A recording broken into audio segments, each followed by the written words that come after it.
Hello and welcome to Valley Veterans. I'm here with Staff Sergeant Michael Dehart this morning. Michael, what would you like me to call you today? Mick's good. Mick? Yeah. All right. What did people in your unit call you?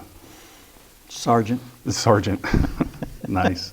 Well, good morning, Mick. Thanks for being here today. So can you tell me what branch of service you were in? I was in the United States Army. And when did you serve? Went in September 67 till August of 69. All right. So that's squarely the Vietnam era. Exactly. How old were you when you went into service? I got drafted when I was 25, which was kind of a cultural shock. At 25? At 25, yes. Where were you at when you were drafted? In Troy. And I went to Fort Benning, Georgia. All right. I got drafted, my brother got drafted the same day. We went through basic together, which was rather unique. So what were you doing when you were drafted? I worked at A.O. Smith in Tip City in the material control department. All right. So complete surprise when you were drafted? Yes, I tell most 25-year-olds, get up at 5 o'clock in the morning, run around the block 8 times, and see how that feels. That was the that was the shock. All right. So you said you went to Fort Benning after you were drafted. When did you leave for Fort Benning? And what was that experience like getting there? We left right around September 20th, and we arrived at Fort Benning, and the first night I was there, I slept on the blacktop with my duffel bag as a pillow, and actually went to sleep, and I thought, well, maybe I should be able to do this if I can sleep on blacktop all night. So, you know, from there I got in. Since I was so old, so to speak, in basic training, they assigned temporary sergeants, if you will, and squad leaders. So they made me a squad leader, which meant I had to just kind of keep track of about 12 other trainees, and so fortunately they were good guys, and I didn't have any particular problems. So what were your first? You said you slept on the blacktop the first night. What were your first few nights in Fort Benning like? Cold. You know, initially they didn't take the time to show us how to do the furnace and all of that good stuff. And we were in World War II barracks, which is just wood frame, wood floor barracks. And we had to have the windows open all the time for ventilation at night. We had to have what we called a fire guard to walk around and make sure the place didn't catch on fire. So every hour that would change. Somebody'd get you out of bed and it was your turn to walk around the floor. And then an hour later you could wake up another guy and go on about your business. So were you in basic training with anyone that you knew from Troy, or? No, not at all, other than my brother. And basic training is fascinating in the sense that you have quite a few different backgrounds of young men coming together. You know, for me from Ohio, then I had you know, young men from the South. You know, had young men from New York and Pennsylvania. Not so, we didn't have any, what I would say, west of the Mississippi. You know, I had them from Alabama, and you know, it's almost like you were trying to learn new languages, you know, to converse with with the kids. All right. Mick, can you tell me a little more about basic training? Was there anyone notable that you met? Anything that sticks out in your mind about basic training at Fort Benning? Actually, yes, you're going to have that experience. When I first started basic training, we'd get up in the morning and we had to do a 2-mile run, which doesn't sound that big of a deal, but when we're my age and I'd already gone to the couch, we would come out of our training area, which was called Sand Hill, and the reason for that was that they didn't allow grass to grow there. So we would come out in the morning and get out on the blacktop and make a right turn, and we had to go up a slight grade for probably, I'd say about, less than a quarter of a mile, but it was still uphill. Well, when we first did that, my legs rebelled. They didn't want to do that, but I had 2 young men on each side, and they would hook their arms underneath my forearms and lift me up, and my legs would just kind of swing along, and they would carry me up that hill. And of course, they were 19 years old, and both of them were built like an Adonis, and I come to be very fond of those 2 guys. And after a couple weeks, I could manage on my own. And we had a guy named last name Five Coats. Five Coats was full-blooded Native American, and he liked his snacks. We had an inspection one time, and they captain opened his locker, and it was like McGee's closet. Everything came pouring out of it.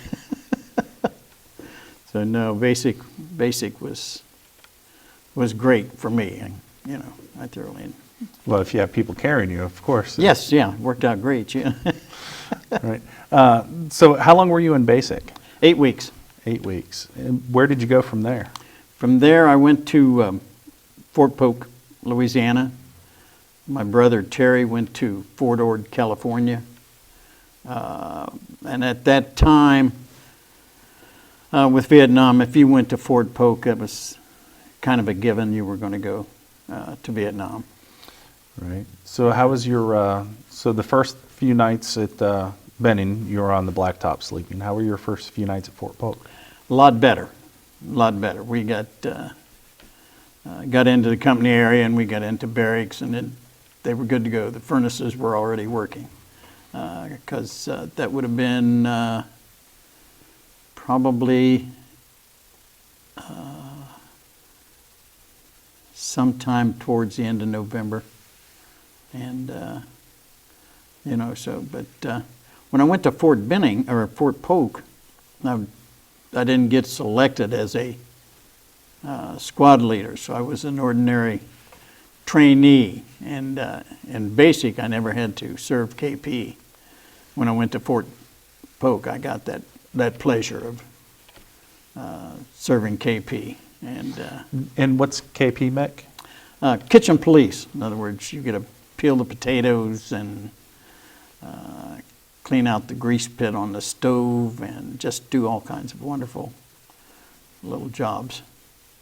But I met some great guys, and here again, other than just kind of being local as a certain part of the United States, I had guys there from Washington State, okay, and that far away. Had them from Philly, and North Carolina, South Carolina. So it was great. Had a guy from Pennsylvania, and he would say, "Yo's guys want to play some cards." And he was. So Fort Benning, you were in basic combat training. What were you learning in Fort Polk? What was that training?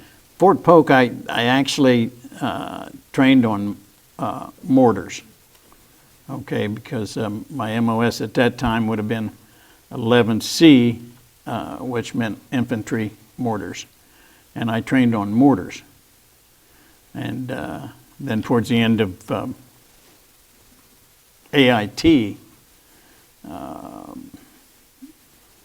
they came around and asked if anybody wanted to go to the NCO school.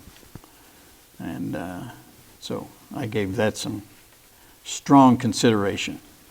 All right. So you trained on mortars. Can you describe what that training was like? What it entailed? Oh, just kind of like turning a few dials and drop a big explosive down a tube and cover your ears. And, you know, you worked as a team, which was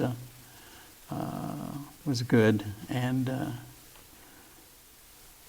I'm not sure, had I stayed in that MOS, I would have been, you know, fond of it later on after I saw what those guys did in Vietnam, you know. Guys who work on a mortar pit in combat, they're pretty tough because they're exposed. If anything's going on, they're exposed. So. All right. So did you train carrying that equipment?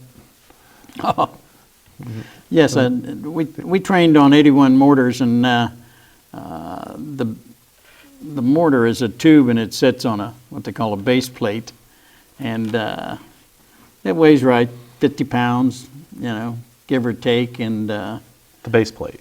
the base plate. So you break it down into pieces, and if you get selected to carry the base plate, you know, and I was a lot smaller back then, the base plate could be a bit taxing, if you will. All right. So you gave the NCO school, the non-commissioned officer school, some thought. What came with that?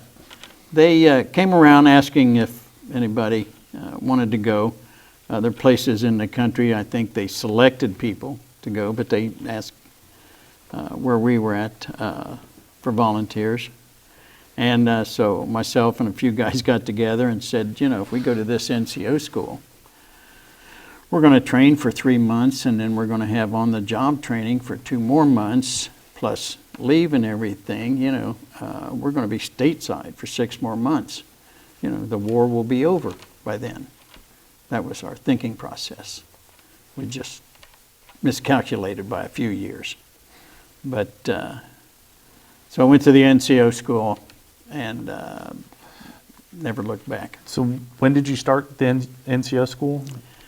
I got to count backwards, probably right around the 1st of March. Of 1968? 68, yes. All right. And, All right. So while you were there doing your NCO school, what was the on-the-job training like? well, the OJT would come after you graduated. The NCO school was created because they were losing too many squad leaders in Nam, which didn't sound good. And so you would train for 3 months, similar to go back to World War II, the 90-day wonders, when they trained young officers. And when you got done, you graduated as a Sergeant E5, 3 stripes. The top 12 in your class would graduate as an E6, Staff Sergeant. Once we graduated, we were broken down into a group of 12. And myself and 11 others were sent down to Fort Polk again to assist drill sergeants in training a basic training company. Give you a little experience, pushing troops and giving them guidance and all that. And you were doing that as an E5? As an E5. All right. So after you left Fort Polk, did you get promoted? Were you another rank? Where did you end up after Fort Polk? At the end of OJT, they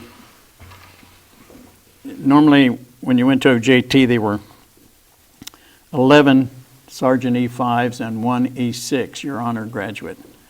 And out of the 11, at the end of OJT, they would promote one more to Staff Sergeant E6. And I was fortunate enough to get that promotion. So I went to Vietnam as a Staff Sergeant E6. So in the matter of less than 12 months, you went from an E1 to an E6. Yes. Fast track your way. All right. So you said you ended up in Vietnam. When did you arrive in country? And what was that trip like, getting to Vietnam?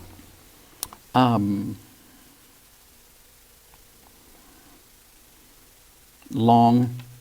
I flew out of Cincinnati to St. Louis and then to Fort Lewis in Washington, and we stayed there for 3 days, and then we got on a large commercial airplane. I think it held like 300 GIs, and we flew from there. We had a stop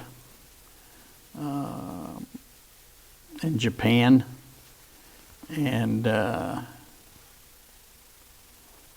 short layover there, and then we flew into Vietnam, and that was kind of a surprise. I flew into Cam Ranh Bay, which was, we thought we were going to get off of the plane and have to low cross somewhere because it was a war zone. So imagine our surprise, we get off the plane and we're stepping down into some of the most beautiful white sands you've ever seen. The bay was absolutely gorgeous. There were guys water skiing out there, and I thought to myself, I could probably do this for a year. You know. Water ski? Water skiing, yes, okay. And the sand was so hot you had to walk on wooden planks. And so we went in and we processed, and I got assigned to the first cav, which was exactly where I wanted to go. And I'd seen a lot of cab patches back in the States, and I thought, they must be sending a lot of guys home. Maybe I'll go there. And all right. So you arrived in Cam Ranh Bay, 1968. Went to the first cav. What part of the first cav did you end up in? I was in an Echo company, 2nd Battalion, 5th Cav, 1st Air Cav Mobile. All right. And where was home base? Home base for the Cav at that time was on K, and I was sent to a landing zone in LZ up in the mountains called LZ Mooney, where I hooked up with my outfit and was assigned to the first squad. And we were a recon platoon, small recon platoon. And also within my company was a mortar platoon. And we only had a 2-platoon company, whereas the larger, what you'd call a line company, they could have 3 and 4 platoons, you know. Right. So how many people were in your squad? When I first, normally a full-size squad, you're going to have 12 people, but on a good day I might have 8, you know, because the whole platoon was only probably 22 to 25 people. All right. So when your timeline was shot, that you were done with training and found yourself in Vietnam, did you know you were going to be a squad leader when you landed? I knew I'd be a squad leader. Okay. Later on, I became a platoon sergeant due to the platoon sergeant we had took over the mortar platoon, and I became the platoon sergeant for the rest of my career. All right, Mick. So what was Vietnam like? What? Well, at that time, I wouldn't recommend it for a vacation. But as I look back on it, it is amazing how the American GI adapted, you know, especially the infantry troops, combat troops. you know, because most of the time you're sleeping on the ground or you're sleeping in a bunker which is dug out of the ground. You know, you adapt to the lifestyle, the heat, and it becomes, you know, it becomes your norm. And I was just fortunate to be in an extremely good outfit and ran by a very capable company commander. All right. Mick, so I know you were in a few firefights and had a few awards. Let's talk about the Bronze Star that you received. What was that a result of? Well, what was amazing is I got over there in August and I didn't hear a shot fired in anger until January. You know, real anger, if you will. And we were working in the around the Michelin rubber plantation, and we were in the rubber trees, and the enemy opened up on us, and so we exchanged pleasantries, and that was my, you know, what you call my first real contact, and but it was a good experience in as much as I learned, you know, things, and apparently acquitted myself okay because the platoon leader, you know, put me in for a Bronze Star, which I appreciated. There aren't too many people that go into combat saying I'm going to earn an award today. I mean, you know, if you have a guy like that, you kind of shy away from him. Don't want them in the foxhole with you, right? No. So. All right. From there, Mick, how many other firefights were you in?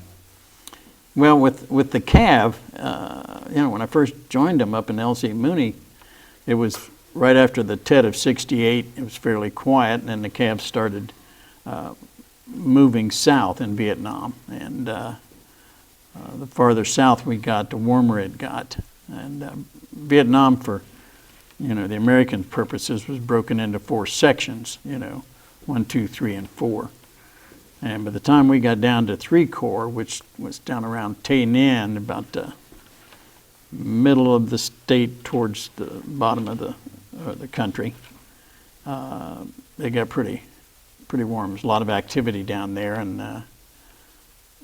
I was on the west coast, west side of Vietnam, close to Cambodia, and we were almost sitting on the highway that the North Vietnamese used to come back and forth, so that kind of irritated them, and we saw a lot of action there.